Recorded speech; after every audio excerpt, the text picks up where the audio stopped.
Hello, today we are here again with a very good problem, and it's very nice problem. We have taken a paragraph based question on it, and it requires a very nice conceptual clarity of rolling, relative motion, and if you have this clarity you can easily solve this problem. So let's start the problem. It says a typical conveyor belt used to transport luggage is shown in the figure.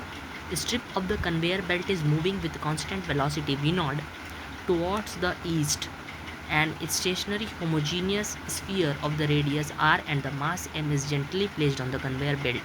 Assume coefficient of the static and kinetic friction to be mu s and mu k.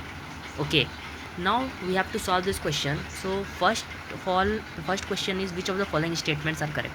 तो हमें statements देखने हैं और उसको बताना है कि वो कौन सा सही है और कौन सा गलत है. ठीक है, तो देखते हैं पहला statement. It will appear rotating clockwise if seen facing due north. अच्छा समझिएगा, वो जो स्पीयर है, वो जो कन्वेयर बेल्ट है, वो ईस्ट की तरफ जा रहा है. तो जब हम मान लीजिए हम नॉर्थ से देखते हैं, जब हम लोग नॉर्थ से देखते हैं तो हमें कैसा दिखेगा situation. If we appear rotating facing due north, मतलब हम नॉर्थ से नहीं देख रहे, हम नॉर्थ की तरफ फेस करते हुए देख रहे हैं. समझ रहे हैं, नॉर्थ की तरफ अगर हम फेस करते हुए देखेंगे तो आपको पता होगा कि एक बात कि ये फ्रिक्शन आगे की तरफ लगेगा. क्यों? क्योंकि conveyor belt v naught velocity से मूव कर रहा है और फ्रिक्शन रिलेटिव मोशन को अपोज करेगा. तो कन्वेयर बेल्ट पे तो पीछे की तरफ लगेगा, लेकिन स्फीयर पे आगे की तरफ लगेगा. और जब स्फीयर पे फ्रिक्शन आगे की तरफ लग रहा है तो उसको अल्फ़ा प्रोवाइड करने वाला वो फ्रिक्शन फोर्स ही है, और उसको अल्फ़ा जो प्रोवाइड करेगा, जो हम उसको नॉर्थ की दिशा में फेस करते हुए देखेंगे तो हमें लगेगा कि वो अल्फ़ा एंटी क्लॉकवाइज डायरेक्शन में उसको मिल रहा है. वो अल्फ़ा उसको एंटी क्लॉकवाइज डायरेक्शन में मिल रहा है. ठीक है, सो उसका रोटेटिंग सेंस हमें क्या फील होगा कि वो एंटी क्लॉकवाइज है. तो पहला वाला जो ऑप्शन है वो क्लॉकवाइज दे रखा है, तो वो तो गलत है. It will appear rotating anti clockwise if seen facing due north. North की तरफ देखेंगे तो वो हमें एंटी क्लॉकवाइज दिखेगा. ठीक है, अब अगर हम थर्ड ऑप्शन की बात करें, its linear speed relative to the ground as well as relative to the belt decreases.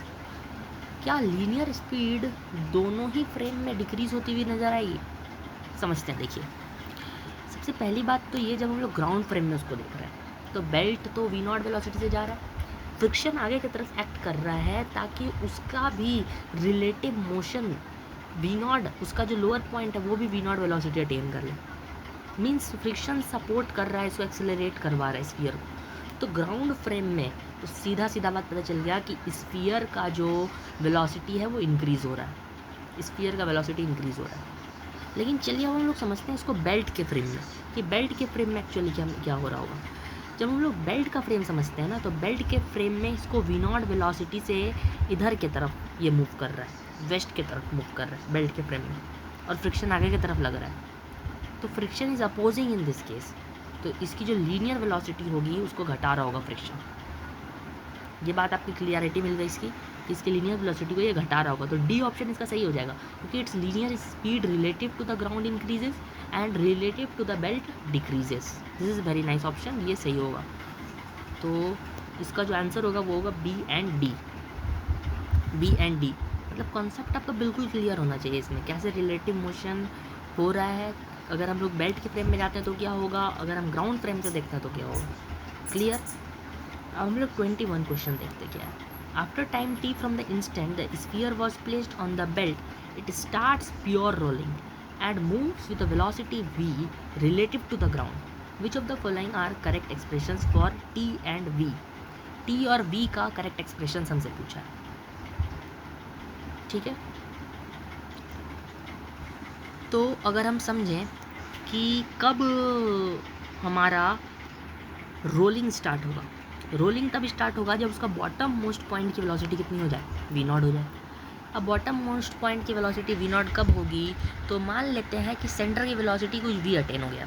ठीक है, तो बॉटम की वेलोसिटी हम लोग जिस तरह वी प्लस ओमेगा आर की वैल्यू कितनी हो जाए, वी नॉट हो जाए.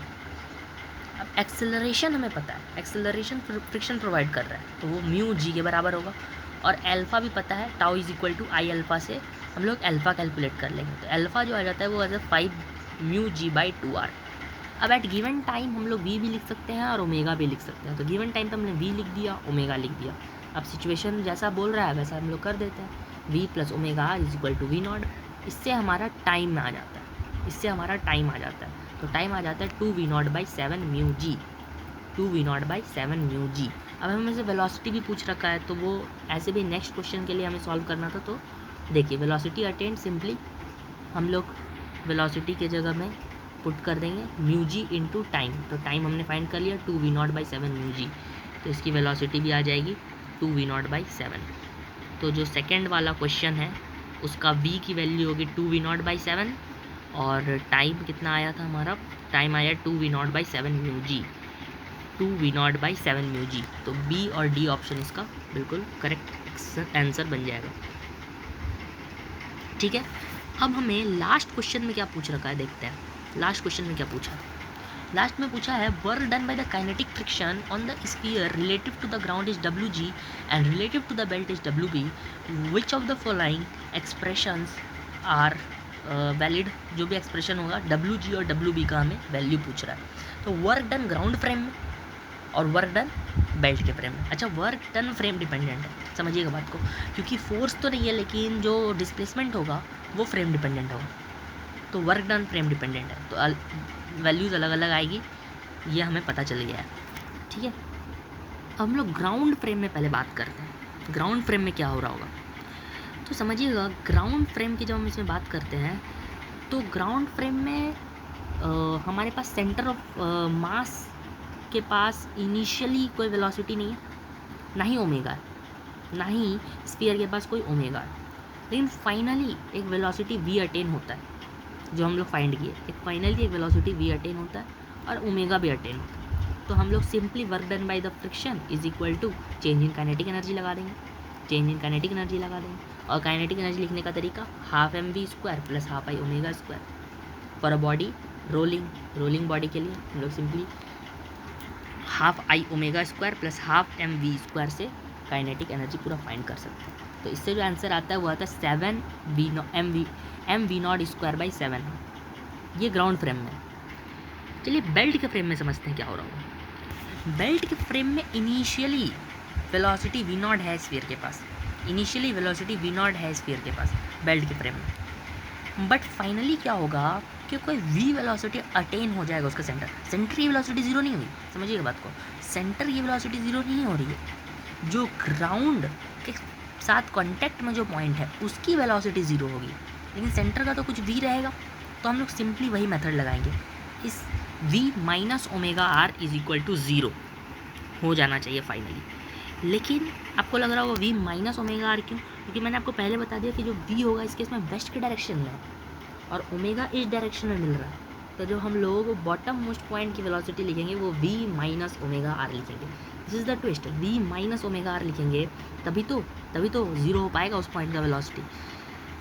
तो v माइनस ओमेगा आर लिखने पे हमारी v आ जाती है जो कि फाइनली सेंटर ऑफ मास का हो जाएगा 5 वी नॉट बाई 7। अब हम लोग को वर्क डन निकालना है तो वो सिंपली हो जाएगा चेंज इन काइनेटिक एनर्जी।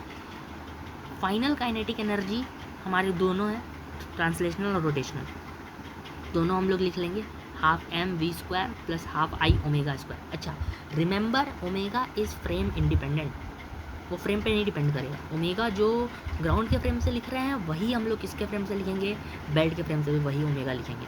तो ओमेगा इस फ्रेम इंडिपेंडेंट, ये हमने लिख दिया। और इनिशियली हमें पता है कि एक वी नॉट वेलोसिटी उसके पास थी, तो half M v naught square लिख दिया। इसको कैलकुलेट करने पे जो वैल्यू आती है वो होती है minus m v naught square by 7, minus m v naught square by 7। तो जस्ट इसका नेगेटिव साइन के साथ ये आ रहा है। सो ये question was very basic, question बहुत बेसिक था, लेकिन इसमें जो कॉन्सेप्ट्स यूज़ हो रहे थे, मल्टीपल वे में कॉन्सेप्ट को यूज़ करना, एक एक चीज़ को अच्छे से एनालाइज करना, मीन्स छोटी बात है लेकिन वहाँ पे गलती हो सकती है, तो उसको आपको ध्यान रखना। ठीक है, revise the concept and do solve the question by your own. Calculation manipulations खुद से करें ताकि प्रॉब्लम सिर्फ देखने से नहीं होगा, आप खुद से सॉल्व करें, then you will get the clarity of the problem. Okay, thank you for joining the session.